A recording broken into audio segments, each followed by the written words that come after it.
This is Hellenistic, so after Alexander died, this whole area that he conquered was split up in little kingdoms, and then these rulers ruled over smaller areas. And then this whole thing is in a Doric style. Then Hellenistic tombs often have lions on top of them or next to them. And here we don't see that now.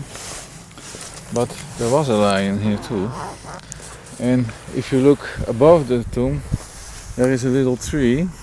And behind the tree you can see that there is a wall is cut straight down. And there is a wall on the side, you can see the line, it goes a little bit outwards, but not vertical, but a little bit outward. The pieces of the line were there till the 1950s, or 46 or something. They dumped it down, and probably they smashed it to pieces and they used it as building material for the house. Now you can ask, of course, this simple question. In this area that is only rock, why do you want to use the lion for this? If you see the early 19th century drawings that the travelers made of this tomb, they don't show it. So this means that already in that time this lion had collapsed. And you had here the temple facade, and there are two doors, left and right, so that makes clearly that it is not a temple, because if it was a temple there would be only one door in the middle going to the naos or whatever. Probably there are also people buried in the fields just around it. And the only thing that I know of is that here one tomb that you can see. So here is a tomb cut in the rock. So this is clearly one who is not in the hillside of the necropolis. Yes. But you have expensive ones, and you have the workers' class. This is the workers' class. Lower budget. Okay, now here we see a tomb with white columns, because this is a wonderful 1990 restoration project. As you can see, is that the original columns in the Doric period, they start narrow on top and get wider to the bottom, but not these restorations. They first of all, they're not straight, so they zigzag a little bit down. They're very ugly. Then there is the left one stands on a big blob of the finest concrete you can find. That is, and this is the place where in the ancient times people climbed into it. So to make their way up, this is of course after the tomb, they made these footholds and they could climb up to the plateau, and slowly this whole corner disappeared and then collapsed, and then the column collapsed. So this is the unofficial way in by later people. Here we see on top a temple facade. On the right side you have an acroterion, that is the decoration or the ornament on the right corner there. It is a kind of leaf shape. There should be then one on that side too, and there should be on the top there too. Now, what I see is two leaf-shaped things standing up. What I don't want to say is like donkey ears with Midas in the neighborhood. Yeah, but you can see two shapes long up with turning different lights, you don't see anything. And on the left side there is nothing now, but there is a straight wall which is very rough. Now you can say, okay, it's straight wall, so then it can never have been there. But if you look on the right side, if you stand just below it, you can see that this acroterion comes forward very much, but that it broke off in a straight line. And that's why it looks if it is not possible to have one there, but it was there and it collapsed. It broke off and fell down and disappeared. Then this whole thing, like many statues and other things in the ancient time, was colored. It was not stone color like now. And that we can see, if you look very careful, the forward sticking line above these squares, there's below it there is a red dotted line, you see? And on the inside of every little square there's a red paint inside. And on the line below these squares with the dents, that line is also still red if you look very careful. Now, if you go to Cappadocia, where you have been of course, then you will see that if you have a church which is complete and you have an entrance, a small entrance, and you go inside, then all the colors are preserved. Perfectly fresh colors. But if there is a church that has collapsed, the entrance collapsed, and sunlight can enter the church, then in the area where the sunlight hits the walls, all the colors disappear except the red color is always the last one to disappear. And that is exactly what happened here too. So maybe there were more colors, but they are not here. This is the oldest tomb here. This is the Phrygian one. So this is a model. It has, here we have just a corner.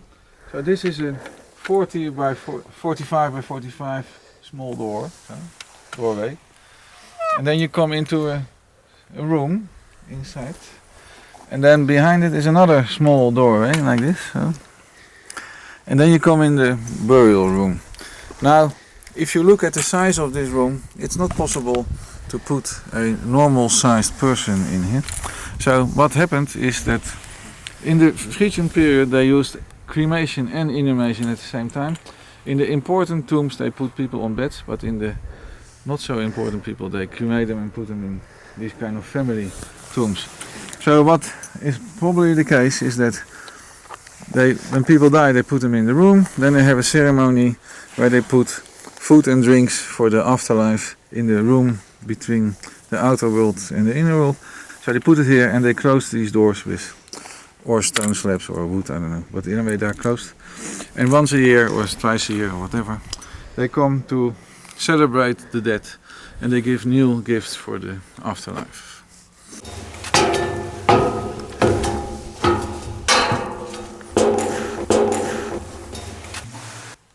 In the Hellenistic period, this was a tomb for probably rich people, otherwise you can't make it. And that time there was here only 2 doors and nothing else, and certainly no names. So you have a very nice ceiling that imitates a real building's wooden roof construction with beams and rafters and panels. And there were no tombs like we see on the other side. There was nothing on the floor. There was a higher floor. There were here 2 kind of steps going into the room. There were probably large stone doors that were not to be opened very often, of course. That's heavy work. There was no hole in the middle, so nothing all of this. And then we go inside. Now here, what we see here is, first of all, a wonderful restoration of the 1990s again. And we see here Hellenistic, Roman, Byzantine periods mixed. In the Hellenistic time period, these things were not here. This was just a room, a square room, and along the walls were benches. So this is a bench, or a bed, whatever you want to call it, a bench. And this bench was running all the way till here, and then it turns, you can see the line here, and then it turned back to the door. So there were 3 benches here. Then the dead people were buried in their dresses on top of these benches. And after they were buried, you close the door. And then you hope that the next one doesn't die very soon, because if you open the door again, it's a bit smelly, of course. Because there is no ventilation in these rooms. So then you can put first 3 people here, but then after a while, the first one get a bit thinner, because if you lay here long enough, you lose volume. So then you can move that one, and then you can put another one next to it, so you can use it for more people. Okay, well, this was Hellenistic. Then came the Romans. The Romans, in something about 150 BC, the Romans took control of this region. Doesn't mean that it was full with Romans here, but the Roman burial traditions were, in that time, to cremate people. So they didn't need these large rooms for that. And since we don't know what this small room next to us is exactly, but it is very well possible that this is a Roman room made to put cremation remains. So the urns or the boxes or the bags with the burnt bone material of the family, and the urn they put with a ceremony into these family rooms. It happens everywhere, not only here, but we can't date this small room very easy. But then in the 2nd century AD, the burial practices changed to inhumation, that means to bury the whole body. But they didn't do it like the Hellenistic people, they put the people inside a sarcophagus. Now, in this region we don't have sarcophagi like we know them from classical science, all these nice worked out boxes of stone with sometimes nice decorations on the outside of people and columns and all that kind of thing. So here we have sarcophagi cut out of the rock. Now, the easiest things they did, they had here a room with 3 benches. So what they did, they hollowed out the benches into a sarcophagus. Now, of course, this is all 1990 fake, but here we have still left, I forgot to destroy this, here we have the original inside of the Roman sarcophagus. And this is the floor level, so this one is not so very deep. So here's the real floor, and you see that the floor in the sarcophagus and the floor in the room are not level, but it is also not necessary. And these sarcophagi are usually closed with a big stone lid. Now there is not a single lid left here, and there is not a single lid laying outside, also not pieces of it. So these stone lids are usually nice stone, flat slabs of stones, which you can perfectly use for floors or pieces of walls. So why do you destroy that if you can use it? So here we have Roman tombs. Then, when you have 3 of these sarcophagi, that doesn't mean that there are only 3 people in it. It's the same story as the benches. After a while, people get thinner, and you can put the bones a little bit to the side, and you can put the next one in it. I have excavated tombs. They were a little bit bigger, but not much bigger, and there were 25 people inside. So they were probably also, they died in an event like a disease, not corona, but more the plague or something like that, where you die quicker than in corona. Then, this was full, and they needed more space. So what they did is they made, it's called arcosolium tomb, so this is the arch, and below it is a sarcophagus. So this one, if you look at the work, this one is relatively smooth, and it has a very sharp corner at the end, and a very nice back wall. So then we come to this one. This is a little bit more rough worked, and the corners are not so nice sharp as that one. And we see here paint remains. I will come back to that later. You see paint here, here is paint. And then we come to this one, and this is very different. This is very rough, and the corner is not sharp, it's almost round, and it looks, it is not so much smaller, but it looks smaller the first appearance.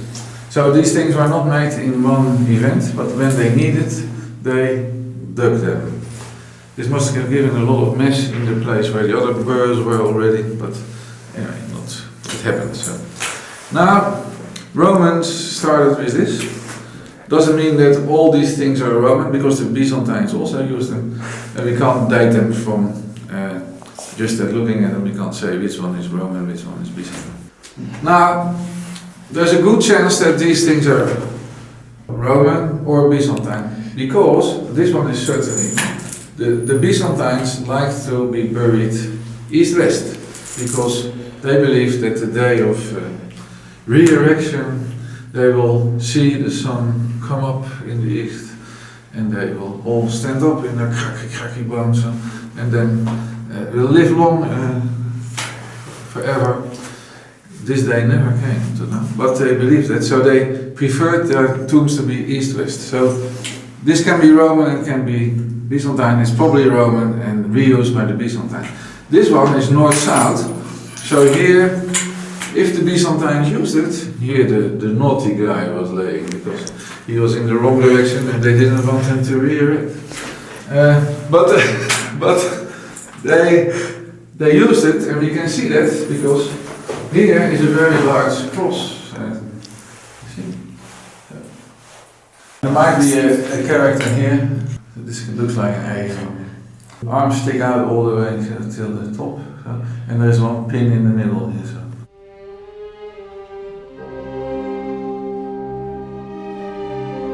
In ancient times, the practice of facing east had to do with sun worship, providing heat and light in order to sustain life. They considered that a deity must have done this, and that the deity was the sun, or at least a representation of that god. One of the oldest stories that we have is of the Sumerian king of Uruk, Dumuzi, otherwise known as Tammuz. During his reign, he was deified as the fertility god. It was thought because of what happened to him and the goddess Inanna that the seasons changed, showing his association with the sun. And it was probably during his reign and sometime after he was viewed as the sun deity. This act of worship to the Sumerian god king Tammuz can be found in the book of Ezekiel, chapter 8. Then he brought me to the door of the gate of the Lord's house, which was towards the north, and behold, there sat women weeping for Tammuz. And he brought me into the inner court of the Lord's house, and behold, at the door of the temple of the Lord, between the porch and the altar, were about 25 men, with their backs towards the temple of the Lord, and their faces towards the east, and they worshipped the sun towards the east. Then he said unto me, Hast thou seen this, O son of man? Is it a light thing to the house of Judah that they commit the abominations which they have committed here? For they have filled the land with violence, and have returned to provoke me to anger.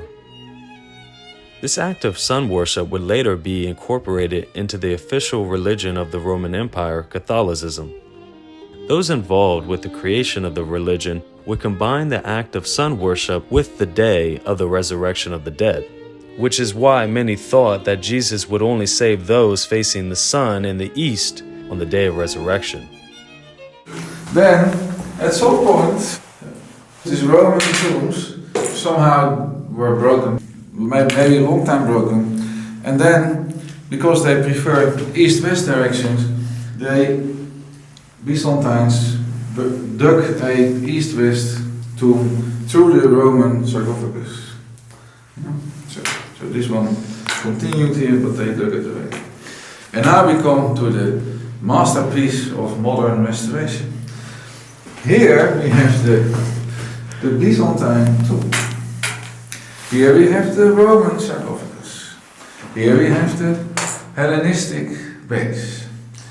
Now they wanted to restore the missing wall of the Roman tomb, and it is at the same time the front of the bench.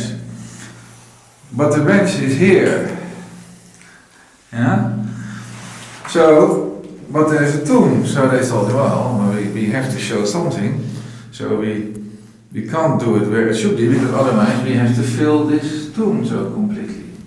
So they did a compromise. They moved the wall a little bit backwards in the wrong direction. So this wall should be here. So it was better if they didn't make this wall at all, in fact. But anyway, so this is just 30 centimeters long. Who cares? Turkish wisdom. Now here we have a completely different story. So up here, luckily there are no restorations in this room. The beginning of the story is quite similar as in the neighbor. There are, in this room, which is almost square, there are 3 benches. You can see that because there is here a part of the bench left, there is here a part of the bench left, and there is there a small corner left. So here were benches, and there were dead people laying on top of it, and then they closed the door, Hellenistic period, bye-bye people. Then came the Romans, yes? And the Romans, again, like in the other room, they cut the benches into a sarcophagus. But we have only a good evidence of one, that is here. So here you have the rounded ends of the sarcophagus, and here is the side wall. This is the side wall, and this part is all gone. So what happened is that at some point in history, something or somebody destroyed these sarcophagi, the walls at least, the front walls, and they couldn't use them anymore. So they thought, we have to change it. So what they did, they removed all the remains, but not only you and me, but everybody is lazy. So when it was no need to remove this part, they said, he's not looking, we're not removing this one. So this part is still left by chance, yeah? Because they didn't need to remove it, extra work. So what they did is they leveled it and they dug 3 new tombs in here. And from the orientation, I would say these are Roman tombs, because these are east-west, but the third one is again north-south. And if this was only Byzantine, then they would not dig this one, but they would dig a third one here in the middle, like they did in the other room next door. So, a second Roman face. And then we come to the Byzantines. They are also lazy, so they reuse the Roman tombs again. And we can see that because they have a cross here, a cross there, and a cross here above each tomb. So also the naughty boys tomb was used. The first layer of these Roman tombs were in the bench. You can still see that this is the level where the bench was, because everything below it is roughly cut to remove the bench. And this is the original wall. So it goes around here and it goes around here too. This part of this very thin wall between here and here was probably later collapsed. Okay, we go to the next. Here we have a Arcosolium tomb, which I believe to be Roman. It's north-south, or east-west, so it could be Hellenistic too, but we have this thingy here. Now this is very unusual. So what is it? The options are A, it's a stone pizza, but it is not likely. But more likely is that you see here there are some curly things at the end. I think this was a Medusa head above the tomb to protect the tomb. But then when this is east-west, Byzantines reused this kind of thing, and they didn't like Medusa very much, so they defaced Medusa. An animal. Now, you would say, a child didn't write his name, but he scratched an animal. Well, maybe it was a child, but this is probably, as we see many of them in Hattusha too, and in Kümbet on the walls, These are by nomadic tribes in the also Ottoman times. The people were moving around with their herds and sheep, and they came to these places, what they saw as holy places, and they did wishes to the gods. And they hope that doing this, the gods will help them to shoot a deer or something like that. Then we have all kind of other things. Except for the idiots who write their names on the wall, we have here some original things. So there are some hooks. We have here other things which I have no idea what they mean. It looks like a horseshoe, but is it a horseshoe? What do you wish? A horseshoe? Here we have a tomb. This can be Roman, but it is certainly reused in the Byzantine period because we still have the original decoration here on the wall. Difficult to see between all the other junk, but this is original. These lines with the zigzags. And inside we have the earliest Spider-Man film we ever seen. Here is a Spider-Man web here inside, you see. And here we have what looks like a kind of brick wall or something in painted. And here all kind of paint remains. And this is very similar to what we see traces of there inside. Now, here, the earliest writers in this tomb were the Romans, but luckily, thanks to the Turkish imbeciles, we can't see it anymore. So here is a real ancient inscription, but you can see just a few characters here still. But it's difficult to read now because of all the other people who thankfully destroyed it. And here are more of these fish hook and arrows and hooks. Yes.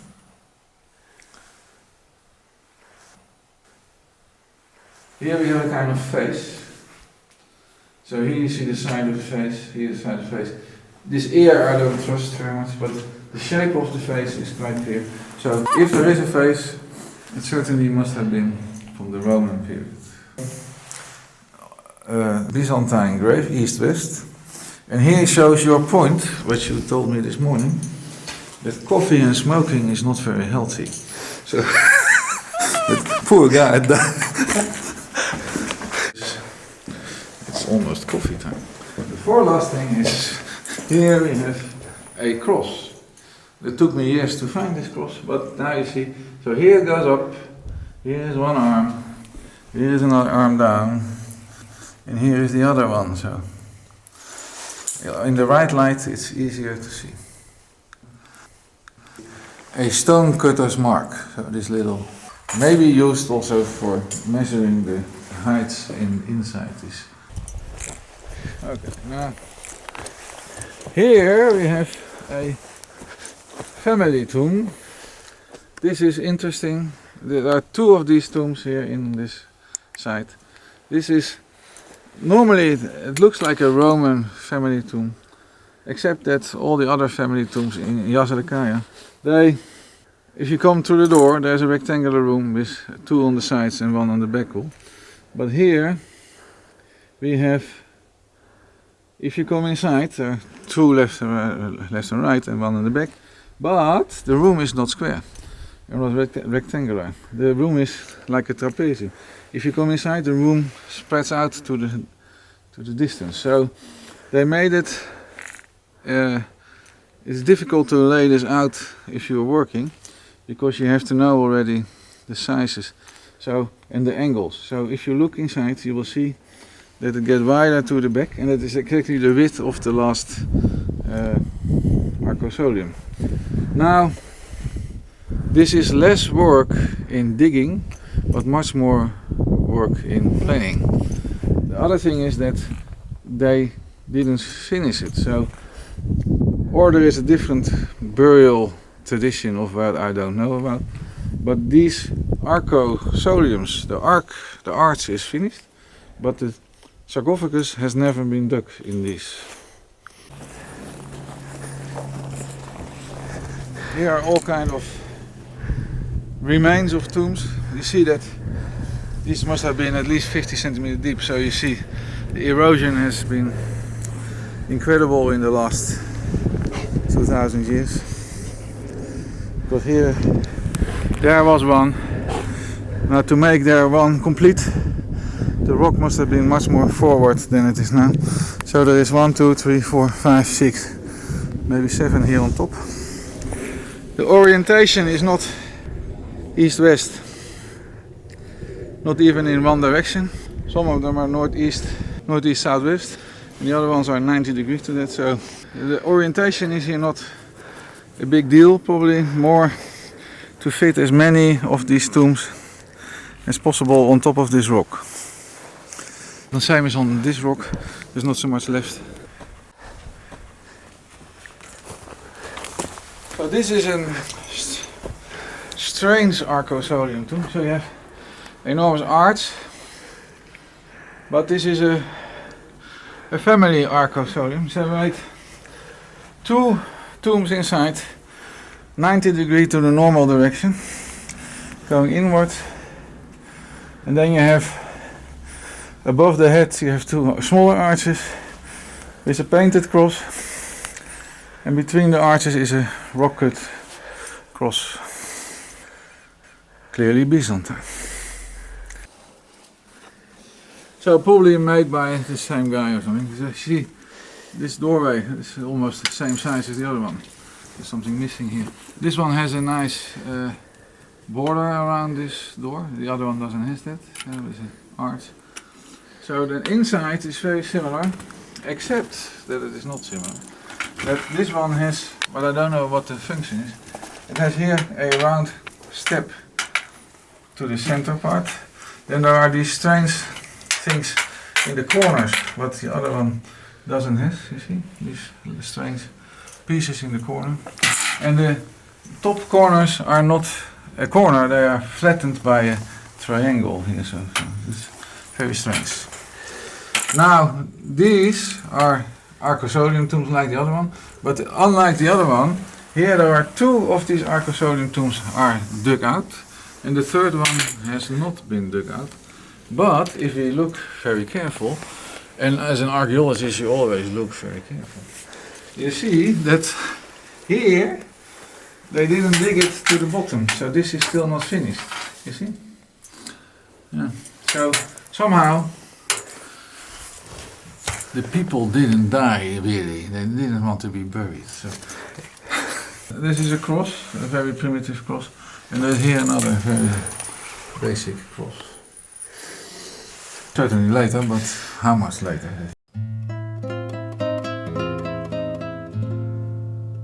In the old city of Van, where mostly Armenians used to live, before being forcibly removed and the city razed to the ground by the Ottoman soldiers in 1915, they had over the centuries carved many crosses into the side of the mountain.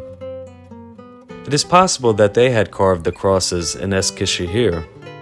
Or perhaps it was done by the Orthodox Greeks, whom they too were forcibly removed in 1922. As these were the 2 largest groups that identified themselves with the cross, and relatively few Christians lived in the Ottoman Empire, making it more likely that one of the 2 had made the carvings in Eskişehir instead.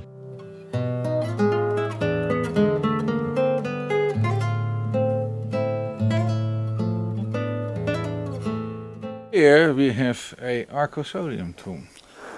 This is an extremely uninteresting one. It's very big, but there's nothing in it. What you can see is that originally there was a rectangular frame around it, and you see a line going around the edge. And the idea of these lines is usually to divert rainwater coming from the hill entering the tomb, so that grandfather isn't floating in his tomb. But this one is not interesting. But now we go to the next one. And here we have wonderful, slightly damaged, because stupid people always want to damage everything. Here we have some decorations. So first of all we have a cross here. We have a inscription that is carved into the rock, and there is a second text.